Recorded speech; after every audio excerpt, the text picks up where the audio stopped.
Good with Sergeant Show. I'm your host, Sergeant Show, and today we're drinking and reviewing beers. I'm at the new Dino's on the west side of town. They've got an east location, very successful. They just opened up this west location. It's a really cool building, 2 stories. Look at the view behind me. Cool place to come hang out, get something to eat, get a couple of beers.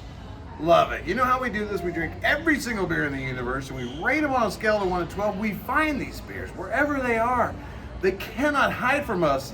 Can they, Tiny J? Hell no. Man, are you going to a frat party or something? Hey man, don't you worry about what I'm doing. You worry about what you're fucking doing, all right? You just keep that damn camera going and don't mess this up, all right? So today, they didn't have many beers, honestly, that I haven't already reviewed. That's what's, once you've done like 320 some reviews, you walk into a place and they have like 30 beers on tap and you're thinking for sure that you'll find something that you haven't done and you're like, oh no, there's only like 1 or 2. This is number 2. This is Odell IPA. So 2 IPAs in a row. Out of Fort Collins, Colorado is where Odell is. And I will say that I gave a really good score to both of the other Odell beers that I did. I can't remember. One of them is the 90 Shilling. Amber Ale. Yes. And then the other was Sippin' Pretty, which was the Sour Ghost. Yeah, I probably didn't like that one too. But I remember the 90 Shilling was really good. So, you know. That looks light. It looks like a light beer. It does. It looks like almost like a Pilsner. I don't see no chunks. No, I don't see anything floating in it. So let's hear.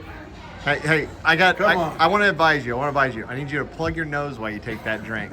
Because your nose tricks you. It does, and that's very obvious. All right. You know how we do this. We drink every beer in the universe. We rate it on a scale of 1 to 12, and we take 3 big gulps. And this is Odell IPA.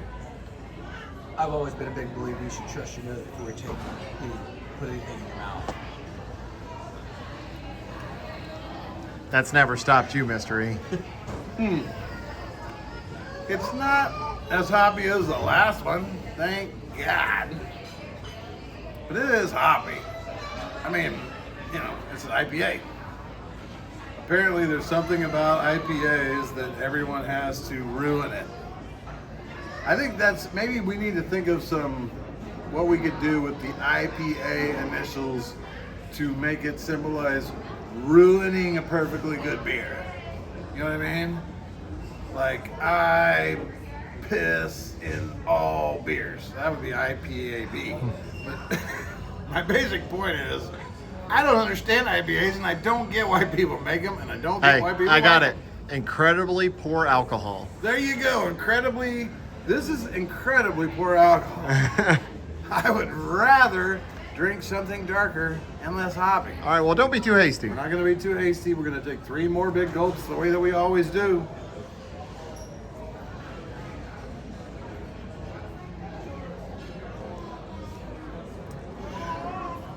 You notice how my 3 big gulps, 2, 3 gulps? Oh, yeah, they go smaller. Yeah, it's like...